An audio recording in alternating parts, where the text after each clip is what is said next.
Hi, good evening. My name is Rizu Hamid. I'm the director for the Centre for Media Monitoring, which monitors the media on how it reports on Muslims and Islam. And much of that also covers the reporting of migrants, as many of the recent arrivals we know have come from Muslim majority countries.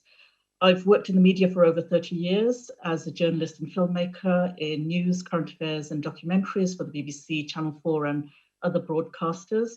I'm also a member of the UK committee of the Ethical Journalism Network, who's organising this event tonight.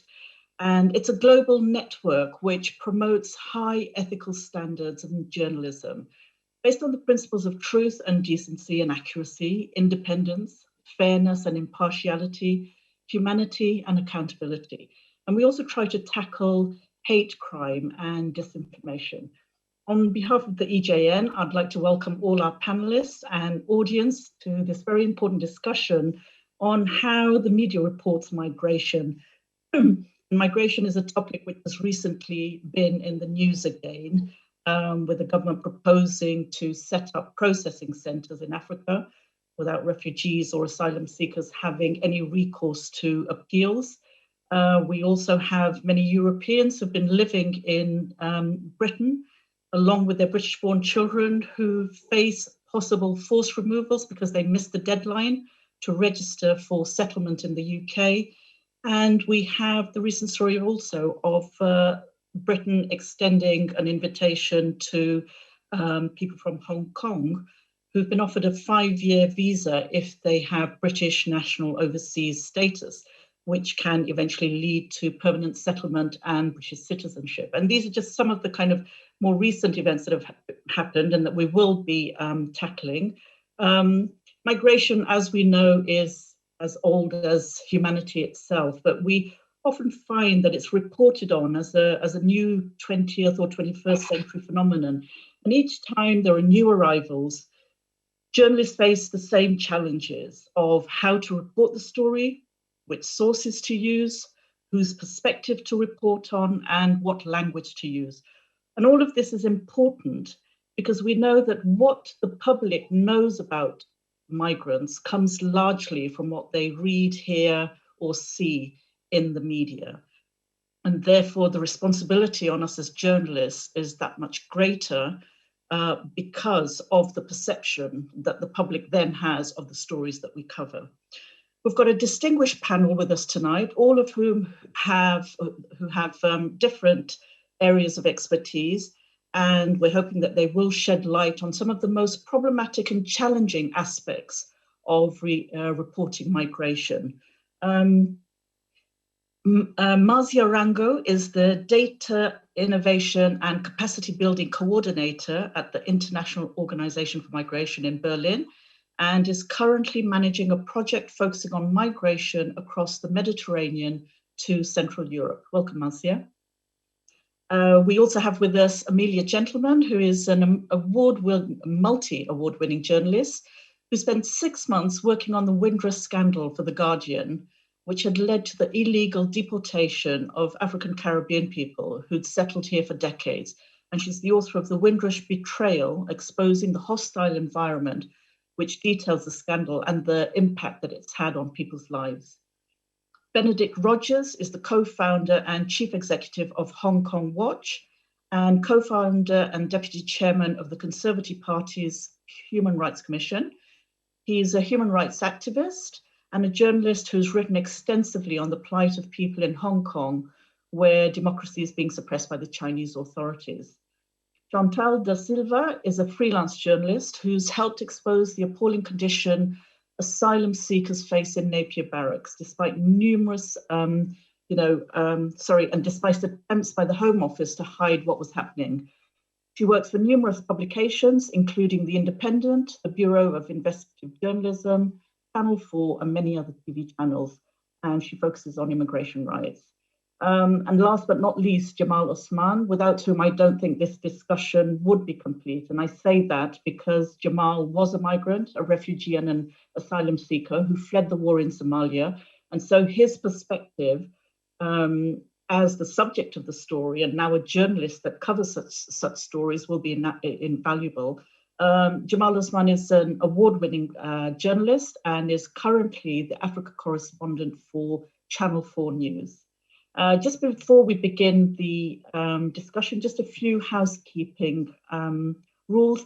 So each panelist will speak for about 5 or 6 minutes initially. We'll then have a discussion on some of the issues that have been raised, after which we will put questions from our audience. So audience members, as and when panelists are speaking and you have a question, please do put it in the chat function and we will address those questions at the end. So thank you all for joining. I know it's a beautiful kind of night out there and many of you might have wanted to do something else. So if you are joining us, thank you. You can do it from your garden if you've got one. But first, Marcia, I'd like to come to you and just say that when we look at the picture that's often painted in the British and European media, we'd be left with the impression that most of the world's migrants are on our doorstep. And you obviously collate data on migration. Can you give us a picture of the scale of migration in Europe and globally, and whether journalists interpret this data well to reflect the reality? Thank you so much, Rizwana, for this introduction, and hello, everyone. It's really a great pleasure to be part of this panel this evening. I'm a huge admirer of the Ethical Journalist Network work and many fantastic panelists here this evening, so thank you for having me.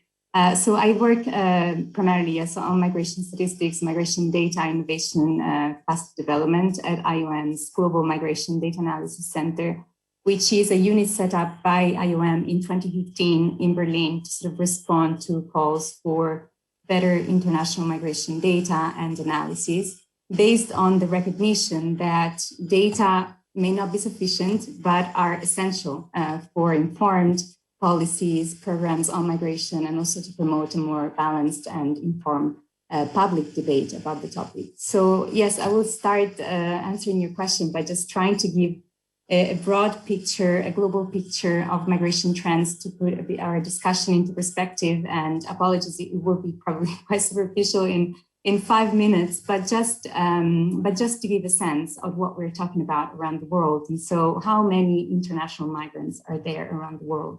And this is a question that, it's more difficult to reply to than imagined, even for migration specialists.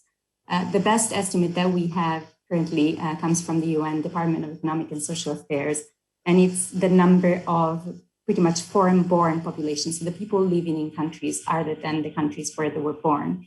And for 2020, mid-2020, the number amounts to 281 million international migrants, compared to about 150 million in 1990, so about 20 years ago. And so migration, the number of international migrants around the world has definitely increased over time. But this is primarily because the population of the world has increased. Because when we look at the proportion or the percentage of the international migrant population in the total population around the world, this percentage has remained relatively stable at around 2.5, between 2.5 and 3.5% of the total population. It is now 3.6% compared to 2.9 in 1990, for instance. Roughly half, less than half of the world's migrants are women, about 40.9 million children, so 15%. And the vast majority of international migrants, based on this estimate, which we can discuss, and we can get into the details of the data, because I think one of the key issues that we should discuss this evening is how to report on migration statistics and what lies behind the numbers, and how to make the public understand these numbers, even though obviously it's they're very complex figures. They're sometimes estimates, they're incomplete. There's a lot of issues with migration statistics because of the nature of the phenomenon that is difficult to measure. And obviously this is very challenging to report on accurately and in a way that is also not boring for the reader, or it is enticing from a media perspective. So there are significant challenges in this. But the vast majority of international migrants around the world are migrant workers, around 60% of that total number.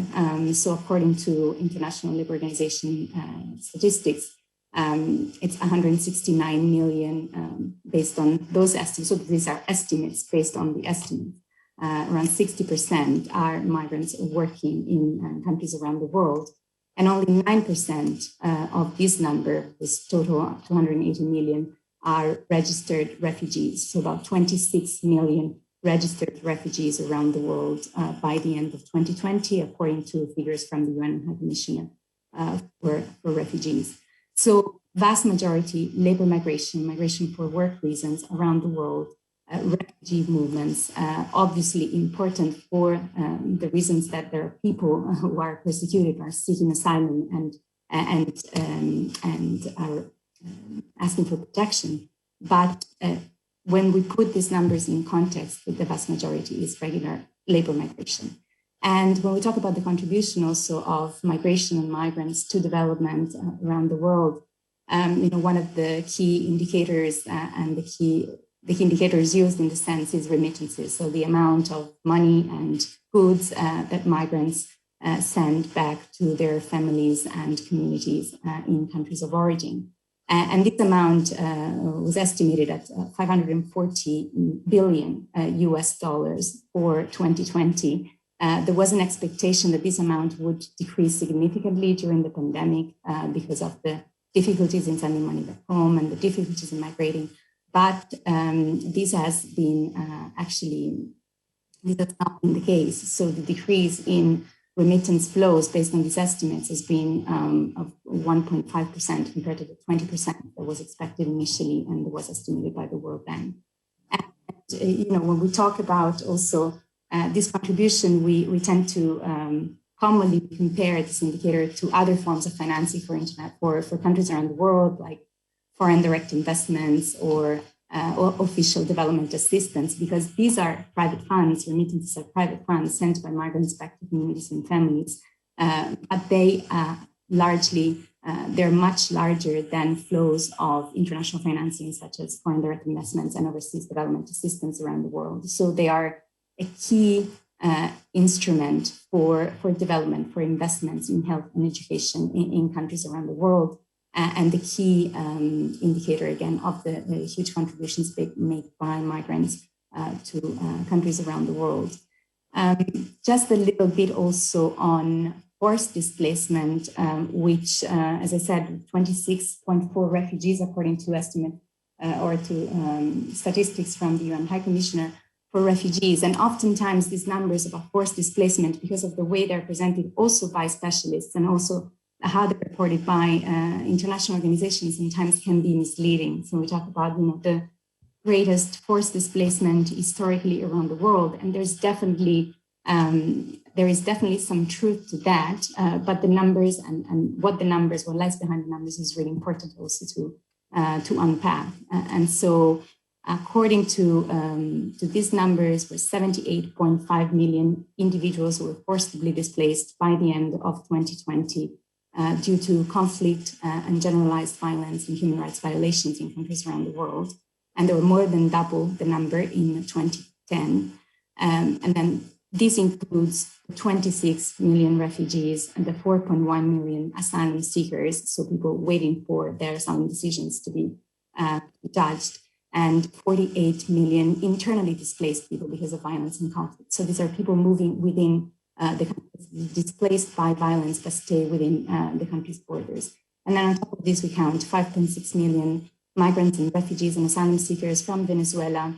But the key point here also, and when thinking about these numbers and putting these numbers in perspective, in context, historically and geographically, is that 86% of refugees are hosted by low and middle income countries around the world. And 73% of the refugees are actually in neighboring countries, in countries neighboring those crises that we talk about. And just to put this in perspective, the number of refugees estimated for the UK in 2020 is of 132,000, or the equivalent of the 0.2% of the total population, compared to countries like Turkey, who host 3.7 million refugees, and so about 4% of the total population, or Uganda, for instance, in Africa, hosting also about the same proportion of refugees in the total population. And then we have also the internal displacement caused by disasters, which is very hard to estimate, particularly the number of people who are still displaced by disasters, which is about 7 million, according to estimates by the Internal Displacement Monitoring Center by the end of 2020. Just a word on the impact also of the COVID pandemic, of COVID-19 on migration. So the global migrant stock was estimated to, or is estimated actually to have decreased by 2 million between mid-2019 and mid-2020. And IOM also estimated that about 3 million migrants became stranded because they were unable to return to their countries of origin because of the travel restrictions in place due to the pandemic. There are also other sources of impact, such as the limited access to COVID-19 health-related services for many migrants, particularly those with undocumented status, an increase in anti-migrant sentiment, particularly against Asian communities in the early stages of the pandemic. Despite migrants' contributions in essential sectors in 2015, 2016, I don't have any more recent figures, but 1/3 of the doctors in the UK were foreign-born, and about 1/5 of the nurses operating in the UK were foreign-born. We've also seen that despite a decline of undocumented and irregular migration, which is another phenomenon that is very hard to measure, and there are obviously increased efforts recently, particularly after the 2015 increase in refugee and asylum seeker arrivals from Turkey to Greece, primarily from Syria, Iraq, and Afghanistan. There have been increased efforts in this regard to better measure also irregular migration and arrivals of undocumented migrants. And we have seen a decline when it comes to arrivals to Europe in 2020 compared to previous years based on available data. But the dangerous journeys across the Mediterranean continued. And just today we released a briefing on maritime deaths on maritime routes of migration to Europe. And during the pandemic, more than 5,100 migrants were reported dead or missing by IOM's Missing Migrants Project, which is also a project that we implement at the center, which only looks at incidents during migration, so fatalities of people who die or go missing on migratory routes around the world, and obviously the Mediterranean. And not other sort of migrant fatalities and those that are reported. And so these are largely underestimates of the real number of people who continue to die or go missing, particularly in the Mediterranean. And we continue to call for an increase in search and rescue operations in the Mediterranean, predictable disembarkation mechanisms, an increase in safe and regular migration pathways, etc. But I think that overall, and I'm just going to end maybe with this, and sorry for having taken a bit long. I think also an important thing, and we can expand on it a bit more later, is to also put these figures of cross-Mediterranean migration and undocumented migration to Europe in historical context. When if you look at the long-term trend of cross-Mediterranean migration, which started in the 1970s, when actually visa restrictions were introduced for people who had been allowed to enter countries in Europe, North Africa, or Turkey regularly for temporary work reasons. That's when irregular migration started to appear across the Mediterranean. And if we look at the numbers on the central Mediterranean routes from Africa to Europe, this is, the numbers have increased, yes, in recent years, but they have remained historically relatively stable. The increase that we saw in 2015 and 2016 was primarily due to humanitarian crisis in the Middle East on the Eastern Mediterranean route to Greece. And this is not to diminish, obviously, the humanitarian crisis that is people being intercepted at sea and returned to Libya, whether it is humanitarian, whether it is violations, abuse, and extortions. But it is to say that if we keep just reporting on migration as a humanitarian crisis, as an emergency, as irregular migration, when in fact the vast majority of migration is regular, when the vast majority of African migrants stay migrant, then we inevitably bring the public to the perception that this is what migration is all about. And so the question and the thing that obviously we need to discuss is how to do justice to the humanitarian issues and the migrants in vulnerable situations, and we need to bring these issues to the attention of the public and policymakers. while not skewing the perception of migration just as something that needs, as a problem that needs to be solved. So thank you very much, and looking forward to the rest of the discussion. Thanks for that, Marcia. Just one question before I go on to the next panelist is that, how do you think, because obviously the media news thrives on crises, emergency, dramatic images, etc. And as you say, the vast majority of migrants aren't refugees, asylum seekers. So how do you get the media to be interested in this broader story, and also to give the kind of context that you are trying to get across?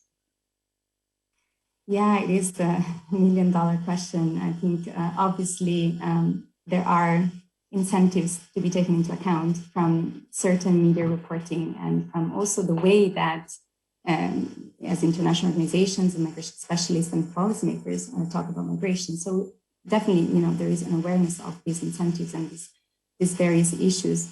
But I think we need to collectively change a bit the narrative on this issue. Not a bit, actually. We need to dramatically change the narrative on migration.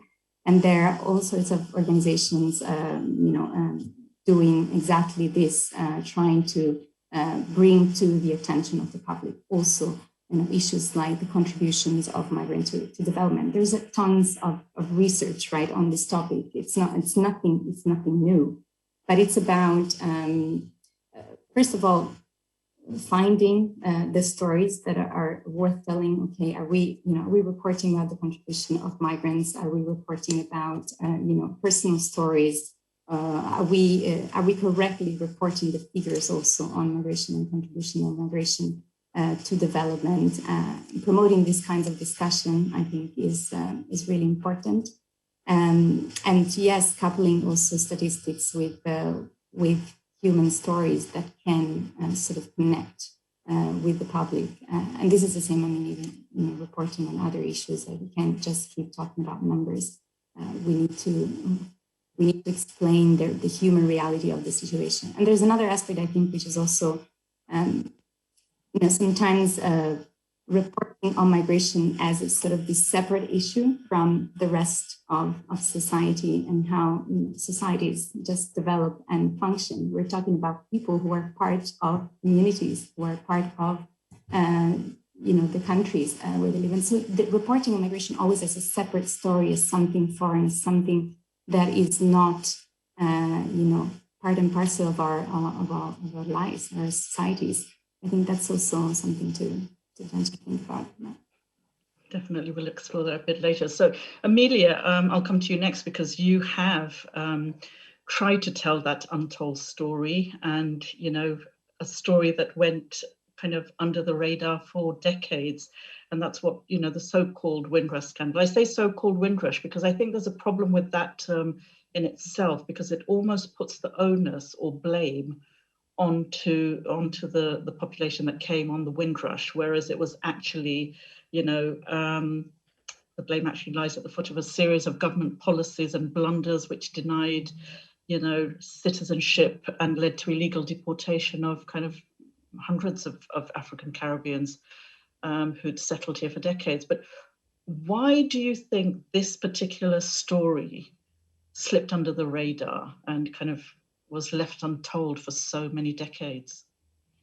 I think that is the most puzzling thing about this whole scandal. So I started looking at it in the end of 2017, when I was contacted by a charity who was very worried about one of the people that they'd been trying to help with difficulties that had come up after the Home Office classified her as an illegal immigrant. This woman was someone called Paulette Wilson, who had arrived in Britain at the age of 10 in 1968 from Jamaica, and had lived here entirely law-abidingly. She'd arrived here legally. She continued here entirely legally until 2015, when she got a note from the Home Office saying she was an immigration offender.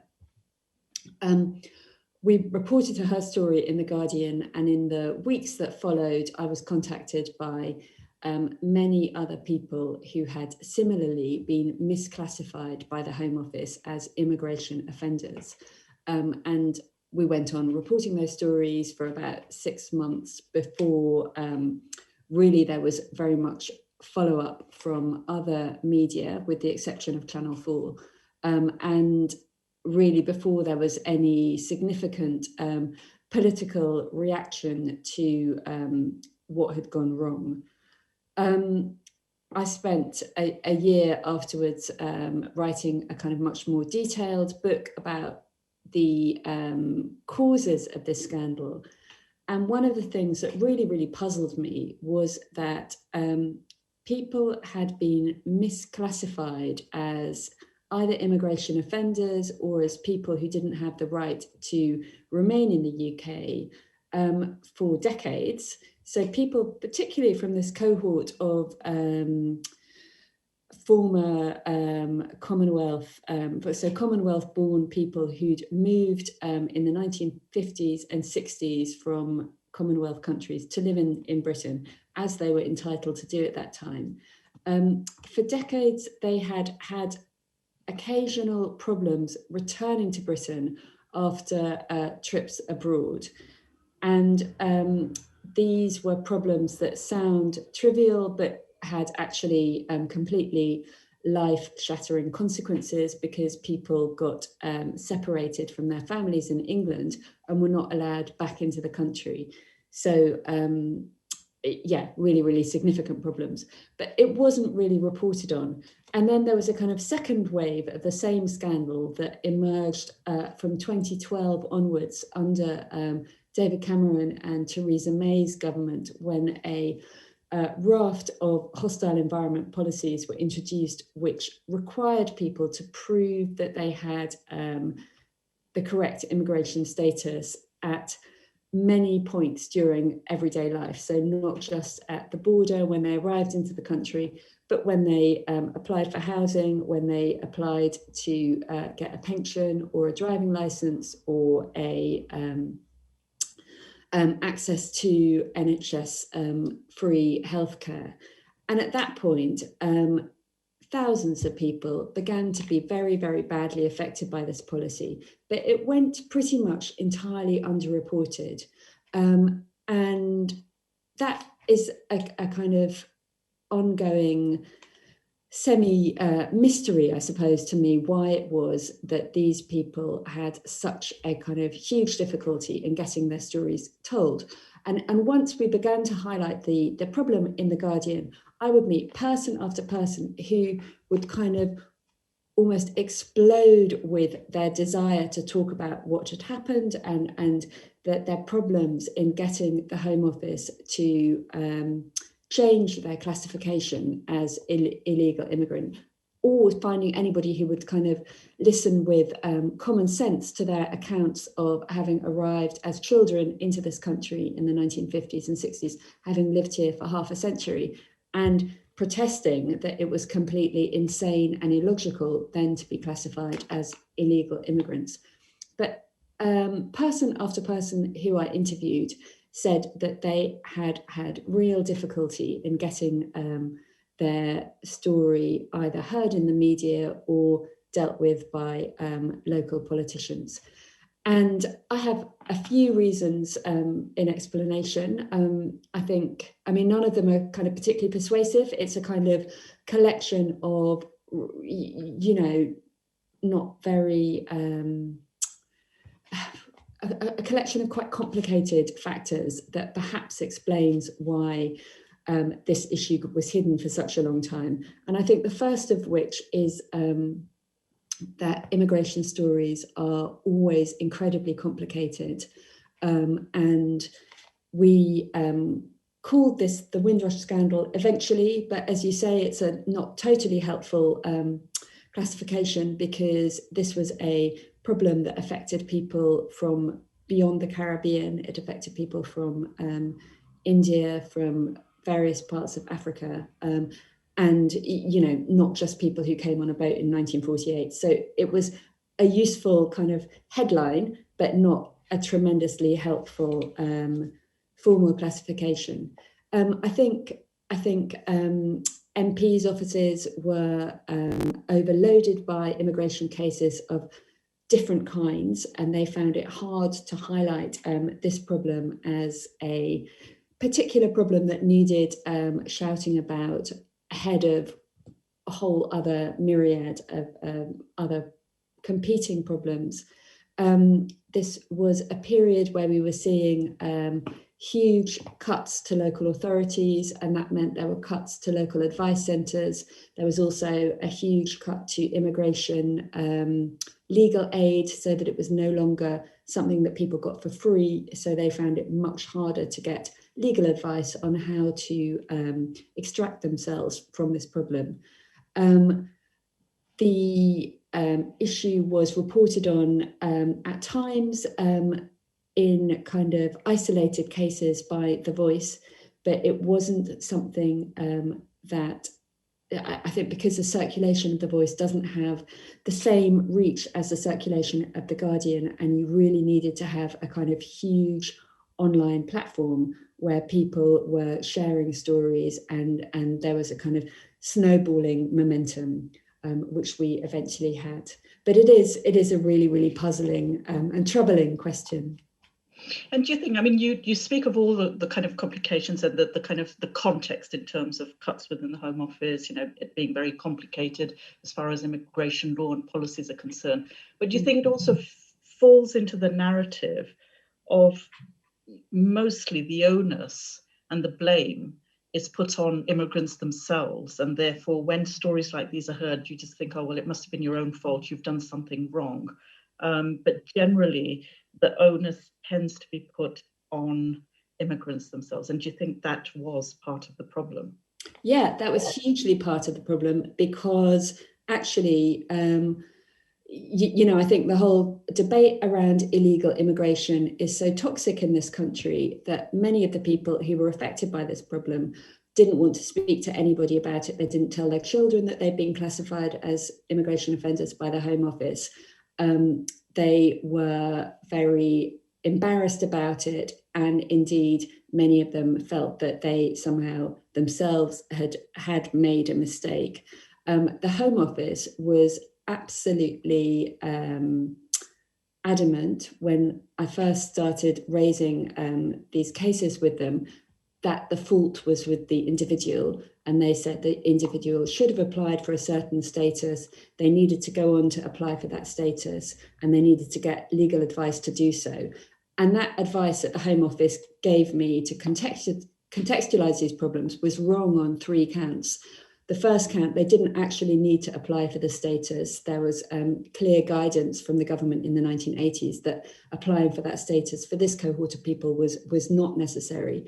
The second point about suggesting that people go ahead and apply for it now neglected to understand that the fees for getting that immigration status had risen to over £1,000, which if you lost your job as a result of being classified as an immigration offender, you couldn't possibly expect somebody to pay, even if they were able to kind of prove that they'd lived here every year since 1973, which is a really, really tough thing to prove. And the third point about getting legal advice, again, was totally kind of unrealistic and sort of misinformed, because again, if you are somebody who's lost your job, you can't afford to get a lawyer to help you, because legal fees for this kind of thing aren't covered by legal aid and can run to thousands of pounds. Thank you. Oh, we'll come back to some of these issues. Jamal, from your perspective, I mean, from you know, the Windrush Scandal, we just see how the human experience of people were just ignored in this story for decades when it wasn't picked up. But you, as someone who fled a war-torn country and sought asylum here, can you give us a sense of what that experience is like, and how you felt that you and other Somalis were reported on when you arrived in this country, and what impact that then had on your interaction with different sections of British society? Yeah, thank you very much for inviting me and the introduction. Yeah, as you said, I I'm an asylum seeker, though I have a British passport. I still class myself as an asylum seeker, as a refugee. So I am the subject, and every time I read stories about refugees, I relate to these stories, and I think, people who are coming, by boats or crossing the channel, and I have done, similar journeys before I came to this country in 1999. When the civil war started, I was a little boy, and I remember we used to flee from one place to another. And after several years of moving around and even moving to some African countries, even I went to South Africa in the mid-90s, and I came here in 99. So I have done all these migrations, and I came here as what they call as illegal immigrant. I came here on fake documents, and I have to go to the Home Office to tell them this is who I am. So I am someone who came through that. And I think at the beginning when I came, and when you watch, back then we didn't have social media, but on TV, UK and America, it's all exciting, it's good, it's nice. But when you come here, you realize actually it's not what you thought. Yes, it's still a good place, better than living in a civil war in Somalia. But the hostility that you get from people that your neighbours and others and officials sometimes, even at the beginning, and I didn't speak good English back then, you realize actually it's not as amazing as people make it. And I remember first year we were put in a in a place in Hayes, West London, as a group of asylum seekers, and even kids from neighborhoods would throw stones at us and would say things to us. So I was greeted with that as soon as I arrived here, and realized actually it's not what I thought. And I think in general, to be fair, I would say immigration is an issue everywhere in the world, even in Somalia or in other African countries. I travel a lot, and people are always suspicious of outsiders. People are think people are overtaking their land, their jobs, everywhere you go. But I find the big difference is that in most of these countries, it's just the communities at a local level that are suspicious of outsiders and strangers. But here, the powerful, the politicians and big section of the media, the right wing, feel that they have to take on these poor people who are vulnerable, who have suffered enough, and make them the enemy, and tend, mostly white British people, sort of brainwash them and tell them these are your enemies. So I find that quite puzzling. As I said, in those countries in Africa where I have lived and I travel, it's a community level, it's not huge, but here politicians and the media all the time talking about the bad guys, the enemy. I quite find it, as I said, quite puzzling. And sometimes I think, I don't know if journalists know what they write and what they do affects people. And I remember in my early days, before I became a journalist, I used to work for DHL as a van driver, and it was a big warehouse here Vauxhall. And I was the only refugee, the only asylum seeker with my poor English. And I remember some of my colleagues would come with right-wing newspapers, like the Sun or Express, whenever they see stories about immigrants and refugees, and they would come running to me and say, "Look at Jamal, what you're doing to our country. Look at you, look at you, look at you." Because they don't probably see any other refugees or asylum seekers, they get all their frustrations at me. They blame me. They say you are bad, you are this. Almost every day, before we start work, we used to have chat and have coffee and tea together. So I'm not sure if these journalists who are writing these, words and blaming immigrants and refugees, and I wasn't doing anything wrong. I'm their colleague, trying to survive, trying to earn a living, but yet they are blaming me for everything that's wrong in this country. And again, when your colleagues are always about you, singling out and telling you are the bad guy, you should go back to your country. What are you doing here? Why are you here? If some so-called immigrant does something, then they would say, "This is what you are doing, Jamal." And I will tell them, it's not me. I'm not doing it. I'm here working with you guys.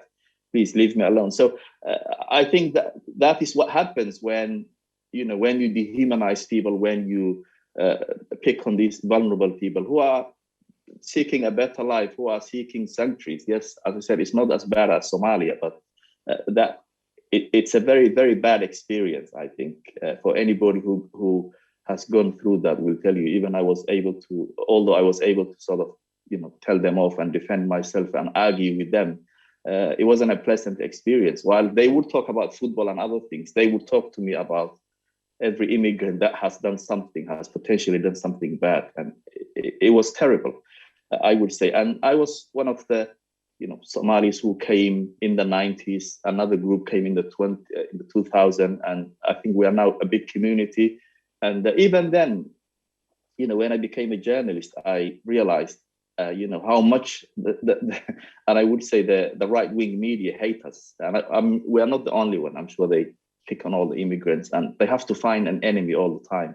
And at a particular time, we were their number one enemy. They would write bad things about us. And again, it doesn't help. You even try to avoid reading these newspapers, but I mean, they're everywhere. You see them, and you talk to Somalis, and some of my colleagues, journalists, would say that Somalis don't like talking, and I say, why would they talk to you? You treat them as enemies. They call the invisible community. It's better to be invisible. Why would they come and talk to you if that's how you treat them? I mean, I can give many examples of how many times I try to, tell my colleagues or, pitch stories that I thought were quite good, positive, but sometimes you feel that they're only interested in, certain stories about certain communities. They know what they want, these editors or these journalists. And I'm generalizing here. I think I'm talking about the right-wing media in general.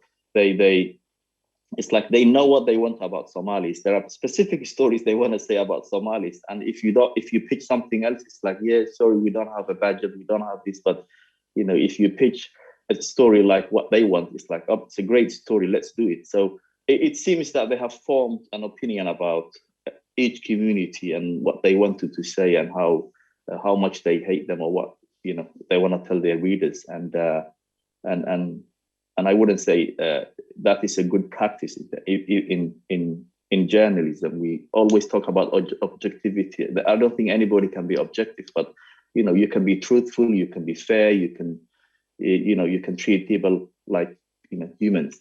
I would say. And years later, after I became a journalist, I done stories about Calais. I've done stories about the Syrians who came recently, and I would say, I mean, again, that was me. I could easily relate to their stories because I have done these journeys. I have suffered like they have suffered in the past, and that hasn't gone away. It's still in my head what I have gone through. So, and what stories they tell you, it hasn't changed. Even I would say it only got worse. And especially now with social media, these people are reading more and more. Back then, I think we didn't have the social media. It wasn't always on your face. You might see newspapers in the morning, TV in the evenings, that was it, and might be radio in the car, but now it's everywhere. And when you talk to these asylum seekers who came here seeking a better life, they will tell you how much they are suffering. A lot of them having mental breakdowns, mental health, and sometimes cannot understand why these people hate us. We haven't done anything. We just came here seeking a better life. We had a bad country. I mean, if you could say that, but why these people hate us? But I would say big part of it is the media, brainwashing the general public and just picking on certain communities and trying to might be sell newspapers, but actually, again, what they don't know is the consequences, and the consequences for me are, I think, when you tell the British public generally, a lot of them would develop hatred towards immigrants, and we are seeing that, and we have seen that, and I have seen over the years, and that doesn't help. That doesn't create a healthy society. I think that's one of the biggest issues, I think, of framing migrants as the other, someone to be feared, someone that is a threat to your very existence. And I think that's one of the challenges for journalism, is how to humanize migrants and not to other them. But we'll come on to that a bit later. I've got some more questions for you, but I'll just, because time is moving on, I'd like to bring Chantal in here. And sometimes, Chantal, reporting on migrants is hampered due to the lack of access to them, not because journalists aren't trying, but because there are barriers that have been put up there. And obviously you did a brilliant expose on how migrants were treated in the Napier barracks. Could you just give us a bit of background as to how you came across the documents that revealed the conditions that were there? Yeah, certainly. And, thank you so much for having me on. It's a very important and topical discussion. But I'd been covering the situation at the barracks since asylum seekers were first placed there last fall, when we were, of course, full swing into the pandemic. As you'll know, the Home Office placed asylum seekers at multiple, just to give you a rundown, multiple former military barracks, including the Napier barracks in Folkestone, Kent, and in Penally, Kent. In Penally in Wales. That was in the fall of 2020. And early on, asylum seekers and immigration advocacy groups were reporting their concerns over the conditions at these sites. First of all, the potential of re-traumatizing people seeking refuge and fleeing conflict zones, by placing them in these settings, detention settings, was raised as an issue. But of course, also the reality of the risk of contracting coronavirus when you're living in a dorm with 28 other people. So these concerns were being flagged, very early on, that this was a terrible idea and obviously presented a risk of contracting coronavirus, putting people in a potentially deadly situation. Of course, there was a coronavirus outbreak at the camp. It unfolded in the winter. We had, more than 150 people at the camp contracting COVID, being placed in dorm rooms with people who had tested positive, and basically being, we had people telling me their stories about being forced to sleep beside someone who had just tested positive for COVID. And, being forced to live in those conditions, people, obviously physically, visibly ill around you. So, we kind of all had to deal with the reality that this had happened. But the Home Office had repeatedly insisted the site was safe and they'd taken coronavirus concerns into consideration and that it was all being done in accordance with coronavirus guidelines. So the documents that I found online showed that that obviously wasn't the case and that they were clearly aware there was a risk of asylum seekers contracting coronavirus.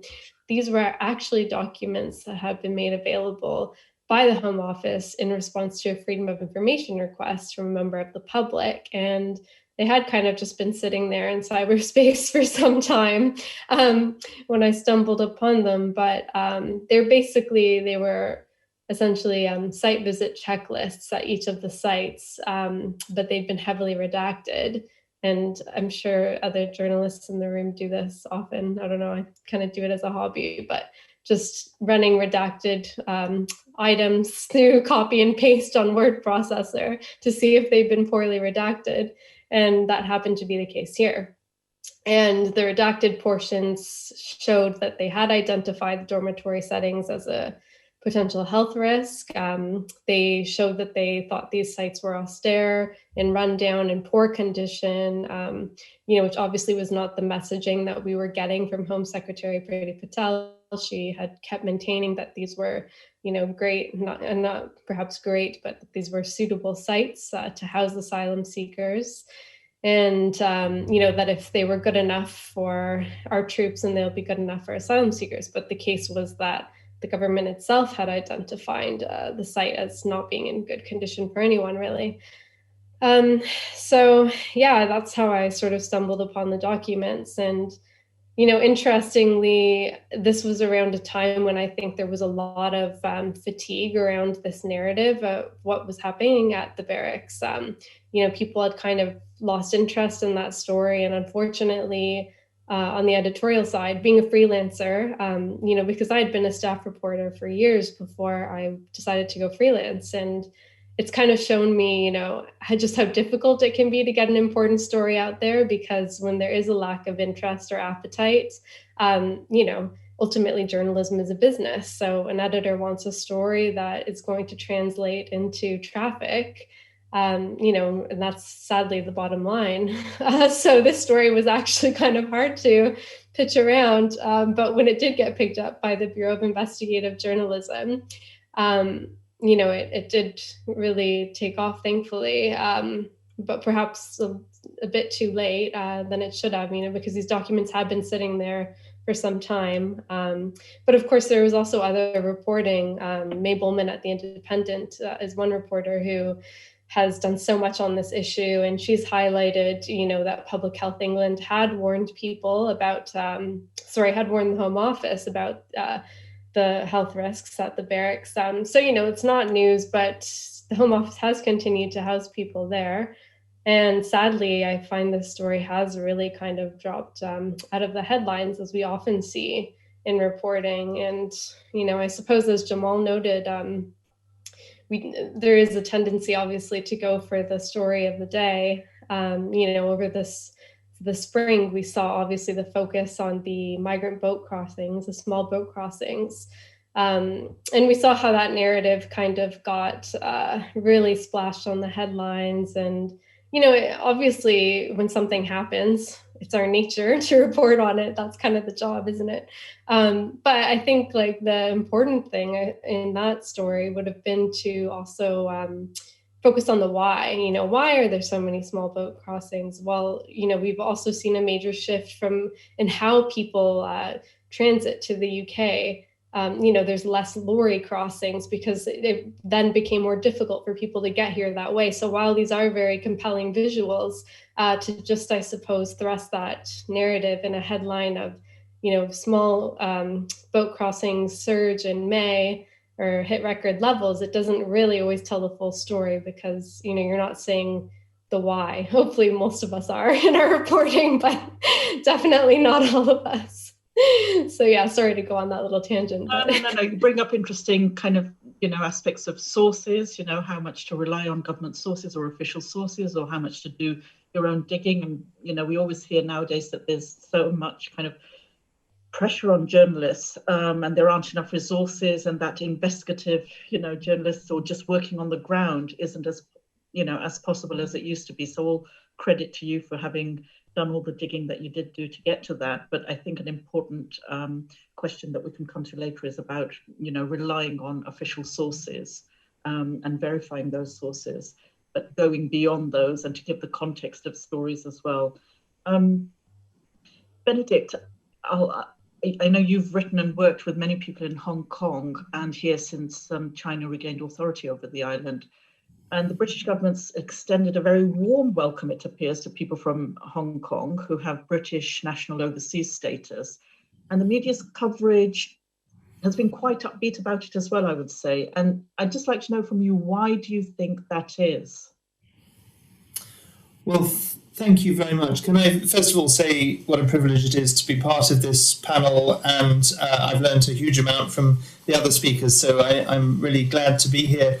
And I should say that I'm definitely no expert on migration, but I am a human rights activist and a former journalist, and have worked with quite a number of refugee populations from Asia, from North Korea, Burma, Myanmar, China, and elsewhere. But I'm here primarily to talk about Hong Kong, and it's to answer your question very directly, and then perhaps I can say briefly some thoughts on what the government scheme is, what the remaining challenges are, and how the media should cover it.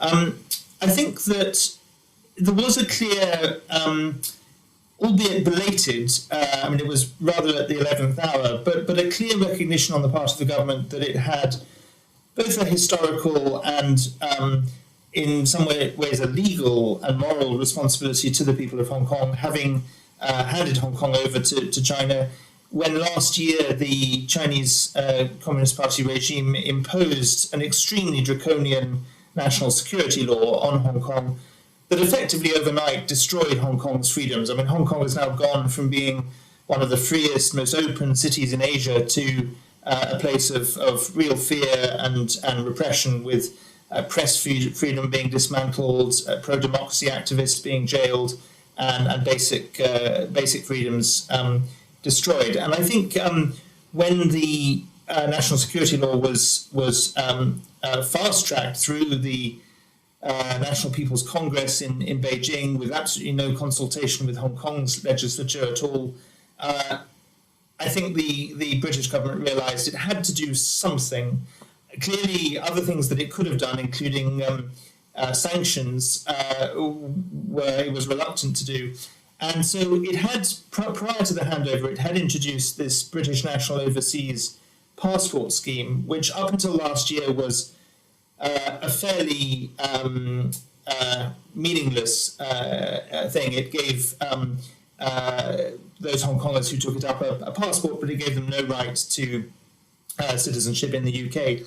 What they announced the 1st of July last year, was a new, and I have to say, very generous, courageous, and very welcome policy to open up a pathway for citizenship for Hong Kongers who hold BNO status. And that means that potentially as many as 5 million or more people are eligible for that. The scheme opened in January this year, and in the first 2 months of the year, something like more than 34,000 applications for the BNO visa were made from Hong Kongers. In the course of the whole of the last year, since the policy was announced, almost 300,000 passports, BNO passports, were issued. And the Home Office estimates that over the course of the next 5 years, somewhere around 300,000 will probably take it up, and around 150,000 in the first year alone. So it does offer a real lifeline to some Hong Kongers. There are some challenges in the policy, not least probably the biggest concern I have is that it doesn't offer a route for Hong Kongers who were born after 1997. So it only applies to those born before 1997. Or, of course, the dependents of BNO status holders. And that means many of the protesters in 2019, who were many of whom were young people and who are extremely vulnerable in Hong Kong, are not eligible for that. And the only option really for them is the asylum route. There are other challenges in terms of the costs of taking up the scheme. The visa fee itself is actually quite reasonable, but the immigration health surcharge on top of that, around £3,000, people who take it up have to be able to prove that they have enough funds to support themselves for 6 months. And, for example, those who want to go to university, who come here under the scheme, but who want to go to university, are still subject to international student fees, and that, for Russell Group universities can mean as much as £20,000. So these are huge costs for people who don't have resources, and there is I think a misperception in the media and beyond that Hong Kongers are all super wealthy, super well educated, have amazing English, and will just sort of land in the UK and build their lives here. And that's true of some of them, but it's certainly not true of all of them. There will be challenges around integration. Not all of them speak English. They won't immediately pick up jobs. There are definitely mental health and trauma concerns. Hong Kong has made it almost impossible for people who are taking up this scheme to withdraw their pension savings from Hong Kong when they leave Hong Kong. So that once again, imposes a huge financial challenge for people coming. And then, of course, we have seen over the last year a rise in anti-Chinese, anti-East Asian racism, partly fueled by a really wrong narrative around COVID-19.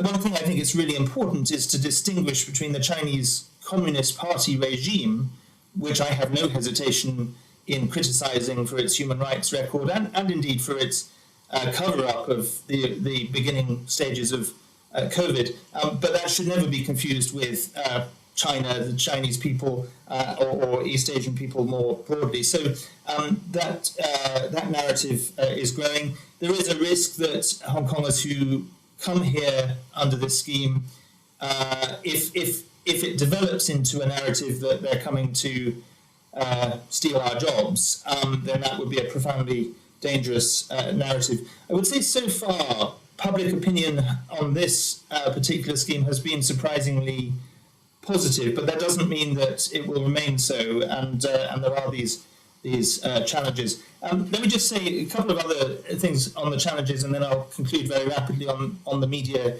coverage. As well as the anti-Chinese racism that is a danger, there's also a very real issue of intimidation by Chinese Communist Party entities and supporters in this country on university campuses and elsewhere. And that's something that Hong Kongers could well face, and indeed do already face. In terms of the coverage that there has been, I would say on the whole it's been positive. It's focused a lot on the reasons people are leaving Hong Kong, which I think is a very good part of the coverage, so that people understand that they're not just coming here to take jobs. They're coming here because their freedoms have been dismantled. Its media coverage has told quite a lot of personal, first-hand stories of individuals and families coming here. But I think going forward, just to give a couple of examples, the Financial Times had a very good piece, and the headline was "The Hong Kong Dilemma: Either you shut up or you leave," reflecting the choice that faces people in Hong Kong. Other media have covered it generally well, but I think the challenges for the media going forward are to handle the narrative carefully and not fuel any of the challenges that I've highlighted, but at the same time report on the challenges that Hong Kongers do face, so that I think that's also important, so that we can then advocate to the government further to address the gaps in policy. The government has, at the start of the year, I was very concerned that they'd announced this scheme, which I very much welcome, but there appeared to be no plan in place for welcome and integration and settlement. It was almost as if they thought they'd done their job in making the offer, and people would just sort of land here and be on their own. And I advocated, along with others, to the government that they needed a coordinated scheme. To be fair to the government, they did then put at least the beginnings of that in place. There's a minister who's been given responsibility. Sorry, Benedict, I'll have to kind of wind up because we are running out of time. Of course. And I'd like to get some other questions in. Go on, yeah. Absolutely. I'll just end that sentence by saying I think it's a good scheme. There's a lot more to do. There are challenges, and the media needs to be mindful of those challenges. Thank you. Brilliant, thank you. We have got some questions from the audience. There's one that I'd like to put to Marzia first. In terms of the growth of, obviously, social media, use of mobile phones and the internet, what are we seeing false data being spread on internet, and how are you counteracting that, or how are journalists counteracting that, you think? Thank you so much, Rizu, and thank you all. This has been really very interesting, fascinating. In terms of, yes, absolutely. I mean, social media and narratives, we all know how the discourse tends to be a lot more polarized, right, on social media because of just the way social media platforms work, right? We tend to connect with the people who have similar opinions, and this creates sort of a pretenders where opinions sort of tend to reinforce themselves, and we look for the information that confirms our own prior biases, and therefore what we see in normally in discourse on migration in social media is either a very positive or a very negative narrative and sentiment, right, expressed towards migration. And this is, also in parts of the media, I think traditional media, this is the case. It's either a picture of the good migration, the contributions, and the pro-migration angle, and the anti-migration, and there's nothing in between, or there's very little.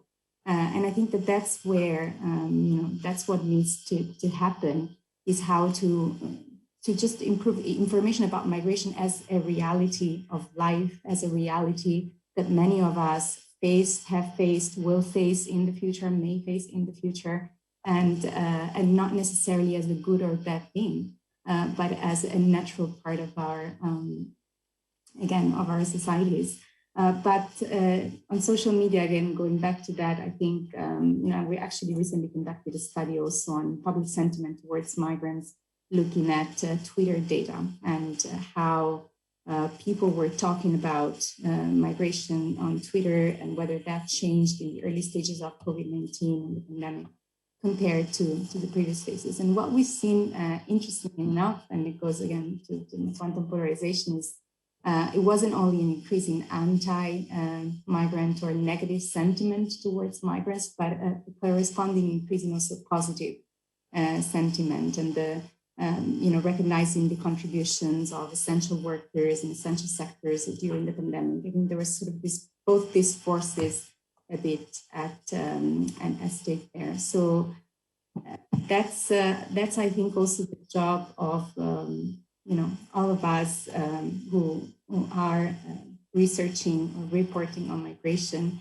how to fact check information, how to compensate for this very extremist sort of types of narratives on migration, and how to, again, accurately report the facts, and what are the instruments available. And one of the main objectives of our center, our work at the Global Migration Data Analysis Center, is exactly doing that, is facilitating access to information and data and evidence about migration, even for a non-specialist audience.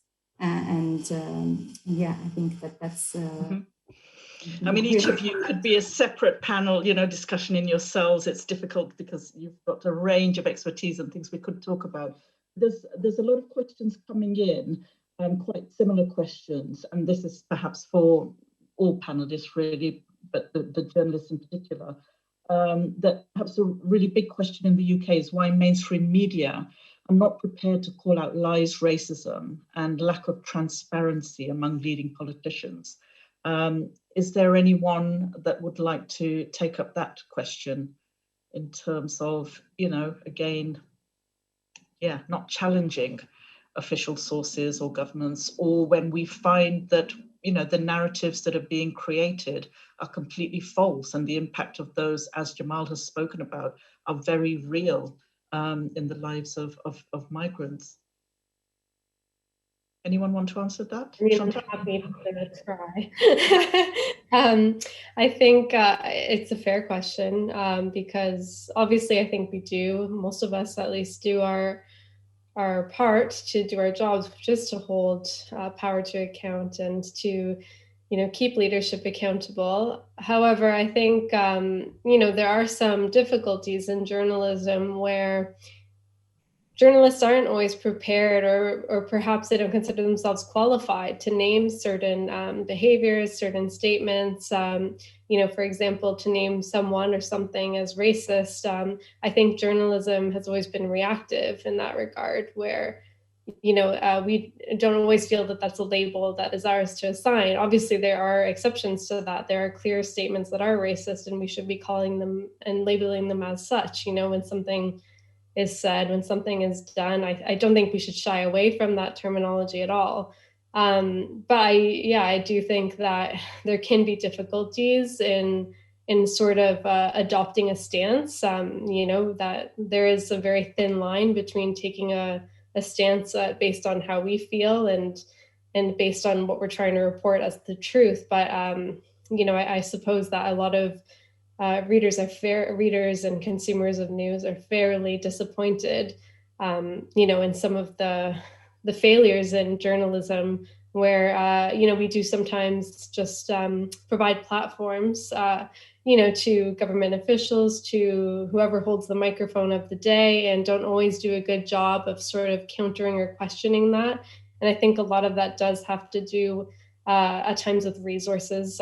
For example, sometimes stories just they do get done and not quite as well as you would hope. And I think also, as I mentioned before, journalism is a business, and unfortunately, a lot of the time, the microphone is given to who will provide the most clicks. We obviously saw that with former President Donald Trump. Every tweet was a news story for a long while there. And, whether that was good journalism is obviously for, us all to debate here. I suppose what people find disappointing, though, is that we've got a historical context that shows that politicians have generally used immigration either as a vote winner or to stir up, division, or to create the other, because once you've got the other, then, and that's what people are questioning, that given that journalists know this, why politicians who use this, or certain media outlets use this to create division and fear mongering and creating the other, why that narrative isn't being dealt with more kind of with more full force, really. But we'll move on to another question here, which I think is for you, Jamal. And somebody's asking, do you think that one of the solutions in terms of the narratives that are created around migrants, would it help if the people who were covering the stories were migrants themselves? And you partly answered this, but it's kind of one of those situations. Is it only somebody who's been through that can cover it? Which I don't think is the case, but does it help? And what can other journalists who are not migrants do and equip themselves better in order to be able to tell the story from the perspective of the migrant? Yeah, I think that's a very important question. I mean, representation, it does help. It has been proven, I think. But what I also found interesting or disappointing is a lot of the editors, as I said before, have already formed an opinion about certain communities and migrants or immigrants, and they are the decision makers. They are the ones who decide what stories go on TV or on newspapers. And I think you don't only need the journalists to be from these communities or to be migrants, but the decision makers, I think, who ultimately decide what goes. And there are many stories that they could do, but they don't see the importance because they are not from these communities.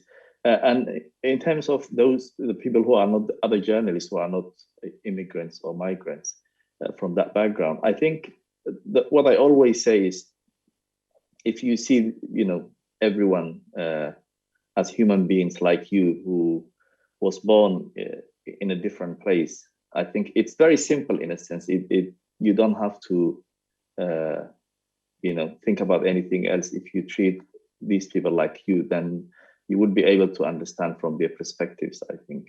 And but if you have a negative opinion about them, then it will be very difficult to understand from their perspective. And listening to them, their stories, and asking why they're here and what they're hoping to achieve. And at the end of the day, we all wanted to, have a good life and eat and sleep and live in a peaceful place. And I think it is about that. It's about treating people like you and trying to understand from their perspective. Then you can actually do a lot. Thank you. Amelia, did you have your hand up for this particular question or the one previously? Somebody said that you had your hand up. Your mic is off. The one previously, but it's fine. Well, seeing as you're here, Amelia, I think, the migration is often kind of reported on in terms of legality, illegality, and within that you kind of lose the human story there. I mean, how important is it to get into the kind of nitty-gritty of legalities, or is the story much bigger than that? Sorry, the reason why I had my hand up earlier was just to say a few words of defence for the mainstream media, because I think I often bridle when people say, you know, the mainstream media ignores this or isn't standing up to the government. And actually, I feel like what I do, you know, pretty much every week is criticise the government for its Home Office policies. And there's quite a kind of easy tendency to say, you know, that the mainstream media is toothless. And I simply don't think that's true. So that's why I have my hand up. Although, of course, you know, we can all do better. On the question of who is the importance of kind of thinking in terms of illegal immigrants or people who have the right to remain, I mean, I think it is really important to understand that there are huge shades of grey in that. And, you know, often we think that there is this kind of line between people who are here legally and people who aren't here legally. And I think often the Home Office would like us to think that. But what was so amazingly fascinating and disturbing about the Windrush scandal was that the government implemented a series of very, very tough policies designed to be hard on people who couldn't prove that they were here legally, without realising that the Home Office didn't really have a very good grip themselves on who was here legally and who wasn't here legally. And apart from the kind of category of the Windrush cohort who were here entirely legally but weren't able to prove it, there are many other categories of people who have become undocumented in some way and who are vulnerable to the same hostile environment, which has now been rebranded as the compliant environment. And so it's dangerous to think about things in such binary terms. And I think that we are seeing it particularly, I think, starkly with people who have been born in this country to parents who don't have British citizenship, who don't themselves realise that they are in fact undocumented and liable to be classified as here illegally. And we're likely to see similar problems of kind of uncertainty about documentation in the wake of the Brexit transition period, which only the cutoff was on the 30th of June. And we know that there are hundreds of thousands of people who are still waiting for their Home Office paperwork.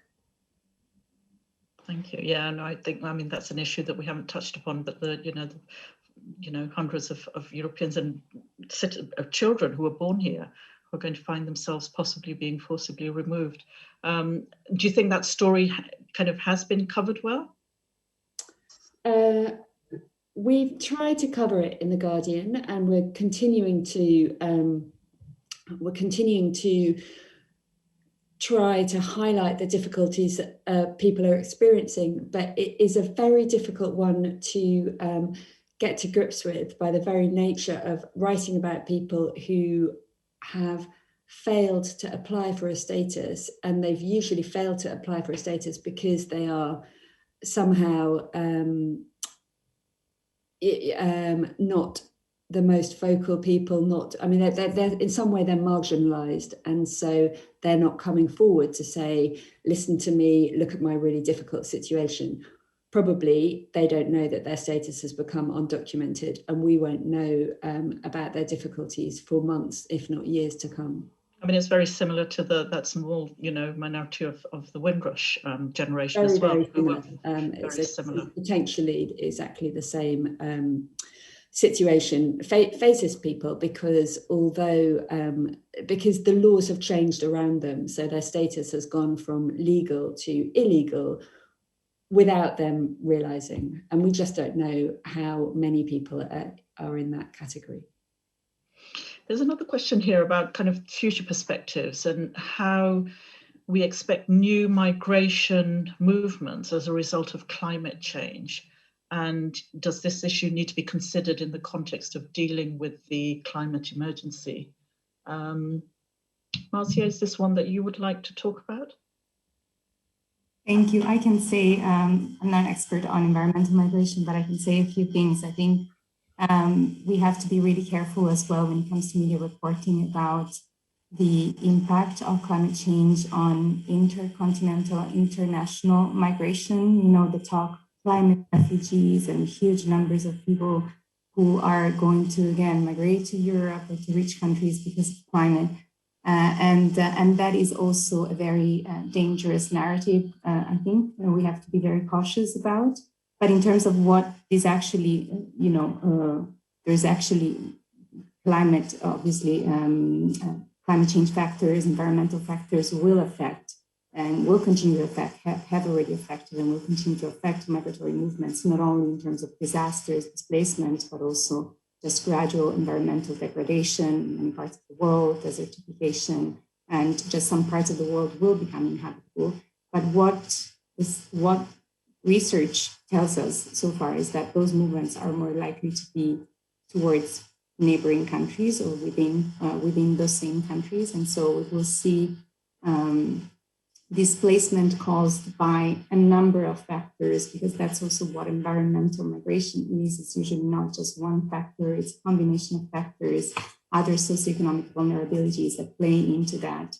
There will definitely be an increase in the importance of these factors in affecting migratory movements in certain parts of the world, and those movements will mostly be within, again, low and middle income countries and developing regions. And so there's, you know, there's definitely a need for adaptive policies that can respond to what we are expecting in terms of environmental migration in the future.